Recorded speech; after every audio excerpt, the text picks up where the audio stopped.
Class, thank you so much for joining me today. So I'm going to start today's lecture by talking to you guys for a little bit. And the reason for that is what we're doing in the next couple lectures is a little bit different from what we've done so far. In some ways, it is a departure from what we've done so far this semester. In other ways, this is the culmination of everything we've done so far this semester. What we're going to be doing is we're going to be taking all the work we've done to understand consumers on one side and to understand producers on the other side. We're going to bring it together in order to work our way through a deep theoretical, mathematical, philosophical argument about the nature of market economies, the nature of capitalism. Now, this argument we're going to be building is in many ways very, very abstract, right? It's going to be clearly separated from our regular lives. It's not going to look all that much like things that we experience in the world around us. But this has been one of the most influential arguments coming out of social science, I think, for the last 100 years. And it's an argument that touches on almost every important political question that we're discussing as a society. It touches on, it's had a huge influence on the way that we've thought about environmental protection. It's had a huge influence on the way that we think about workplace protections, right? The role of unions in our economy, or the role of labor regulations in our economy. It's had a huge influence on the way that we understand inequality. What kinds of inequality we're willing to tolerate, what kinds of inequality we find intolerable. And it's had a big influence on the way we've thought about foreign trade, right? Or other sorts of international relationships. So understanding this argument well, right, is something that hopefully is going to help us understand a whole wide range of things in our lives in a way that we couldn't do before, right? And that's one of the gifts that we can hopefully get from all of this work we've done building our economic theory. Okay, so before I dive into it, I want to just talk to you a little bit about what I mean by a market economy. Right? I want to talk a little bit about the world that we live in now, right? The nature of our current society. The first thing I want to note is that many of the most important decisions that shape our lives are not made by any particular person or by any particular group of people, right? If we think about something like the decision about how much land in Los Angeles, right? How much of the real estate should be used for coffee shops versus how much should be used for restaurants versus how much should be used for, hardware stores or laundromats, things like this. If we think about decisions like what kind of vegetables should be available in grocery stores, right? Or how much of the overall land in the United States should be used for farms, right? Growing vegetables versus growing meat. These decisions are not made by having a committee of people get together, discuss it, and vote democratically, right? We never get to raise our hands and vote for whether we would like to see more or fewer coffee shops in our neighborhoods, for example. They're also not made by having a powerful person or a group of powerful people just assert a decision, right? We don't have a king who decides how many coffee shops there should be on your boulevard, right? Instead, what happens is that in some ways these decisions are made in a decentralized way by the individual decisions of lots and lots of different people, right? Some people decide they want to open a coffee shop. They see whether customers are interested, right? If customers are interested, they stay in business. If customers aren't interested, they close, right? Somebody wants to sell rutabagas. They, start a rutabaga farm. They see how many rutabagas they can grow, and they see whether they can sell them to other people, right? People are making decisions about what to supply. People are making decisions about what to purchase. But in other ways, another way to look at this is that a lot of these decisions are kind of made for us by these weird, abstract, impersonal market forces that operate through prices, right? If we ask, why are there so many coffee shops on York? A big part of the reason is the coffee shops are able to pay the rent, right? Other businesses are not able to pay the rent. In other words, there's a set of prices that govern, right, how costly it is to use commercial real estate on York Boulevard. And because those prices are what they are, some kinds of businesses are able to survive, some kinds of businesses die, right? There's some price, a market price of carrots, a market price of rutabagas, that determines what farmers decide to grow, determines what grocery stores decide to stock, right? And what customers decide to eat. And all of us, right, whether we're producers, whether we're consumers, whether we're rich or whether we're poor, are in some sense governed by those prices, right? Our decisions are deeply influenced by these sort of impersonal market forces. So ever since markets have become an important part of how our society is organized, which is really a process that's happened over the last 300 years, social scientists and philosophers have been thinking about what this means, right? What it means to live in a society where big decisions are made by prices, right? By impersonal forces that kind of emerge out of a miasma of decisions.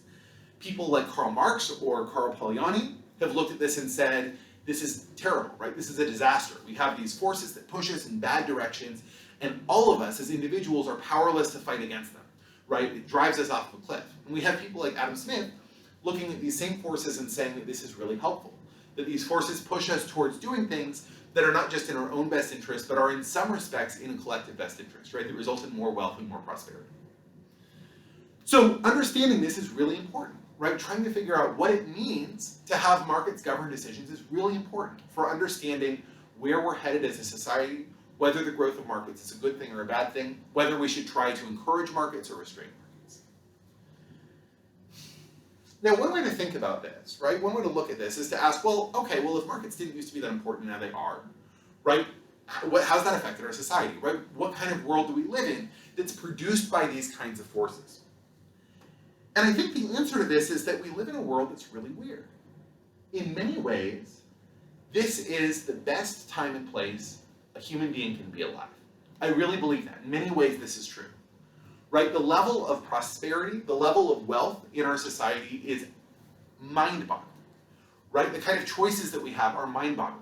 People live longer than people have lived ever in human history in the United States now, or in developed countries now, right? Other countries a little longer. It's possible now to do something like decide to get a pair of shoes that fits you perfectly and is exactly your style, have them show up on your doorstep, right, with a click of a button, at prices that are achievable with a day or two of work at minimum wage, right? This is something that is mind-boggling for most of the human beings who have ever lived.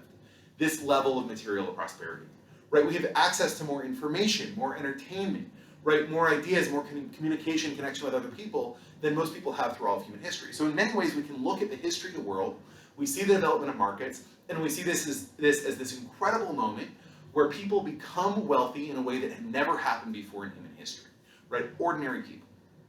In other ways, we can look at the society we live in and say that it's very, very strange and very unfair, right? Unfair in strange ways, unable to solve problems that seem to be easy to solve. We want to talk about unfairness. You know, if we're living in LA right now, right? And Los Angeles has about 40,000 unhoused people in any given year. It's the most of any city in the United States. It's one of the most of any city in the world. And at the same time, right, we have more than 40,000 people without any housing. We have things like, you know, there's a local news story about a tech millionaire, not a billionaire, right, a regular millionaire, who rented an apartment purely for his daughter's cats. His daughter had cats, her boyfriend was allergic, so he got a separate apartment just for the cats. So we have 40,000 people living on the streets, and then we have an apartment that's only used for cats. We have things like, you know, if we look at malaria, right? Malaria is one of the most important killers in the world. Sorry, I'm just checking the numbers here to make sure I say this correctly. Malaria kills about 500,000 people every year, mostly children.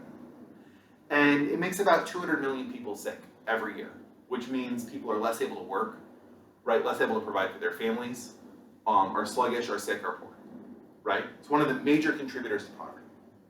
And globally, not just the United States, right? All the countries collectively in the world spend about $2.7 billion a year trying to prevent malaria. That sounds like a lot of money, but it's about the same amount that Avengers Endgame grossed in international box offices, right? So as a world, we spend about as much money trying to cure one of the most deadly diseases in the world, or trying to prevent one of the most deadly diseases in the world, right, with technology we know, as we did watching Avengers Endgame.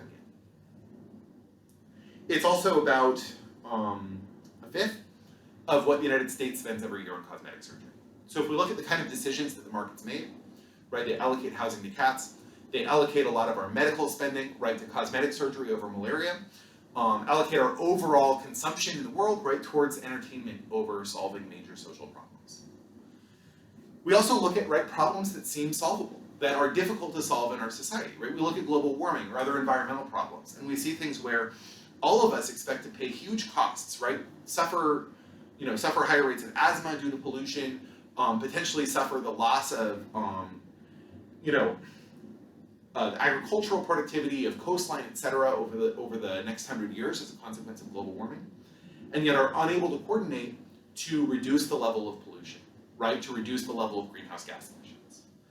For that matter, on a smaller scale, right? We say, I get woken up every morning by my neighbors' leaf blowers, right? And this is something that we all live with. We live with living in a society that's noisy, that's dirty, where we annoy each other in ways that we don't seem to have much control over. And these are also, in some ways, an artifact, or something that seems to go along with living in a society driven by markets. On these sort of big, right, society-wide things, markets also shape a lot of our most intimate personal decisions in ways that, again, sometimes can feel a little bit arbitrary or unfair or counterproductive, right? If we think about the ways that markets are pushing you in thinking about what career you might want to choose, we live in a world where you can earn a lot more money as a hedge fund manager, right, than you can as a preschool teacher. And that doesn't necessarily reflect what many people would say is the value of those two jobs, right? There are people who might argue that being a preschool teacher is better for society, right, does more good than many types of jobs that earn a lot more, right? And on the other hand, might see, things like designing pop-up ads or, other sorts of predatory marketing schemes as producing a lot less value for society than they do money for you, right? So we might think that the way that we're choosing how to spend our time, how to spend our lives, are shaped by market forces in ways that we might not understand, right? Might not fully agree with. So all of this is to say, right, we're going to want to understand in these lectures how to think about some of these contradictions in our society, right?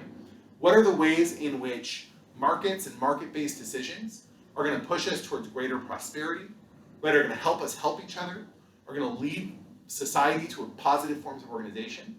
What are the ways that those market forces are going to fail? So that's what we're doing, right, over the next 3 lectures. What we're doing today is we're going to start this analysis by looking at really the simplest possible type of economy. The way we're going to try to understand market economies, the way we're going to try to answer these questions, is going to be to break them down, right, break down market forces into their absolute simplest forms so that we can understand them really deeply and slowly build and add more real details of human society. So we're going to start today with what's called an endowment economy, which is to say an economy where we aren't even having any production. All we have is goods that exist and people to whom we allocate those goods. And we're going to think about how any kind of economy might allocate those goods and how those goods are going to be allocated using competitive market equilibrium. Okay, great.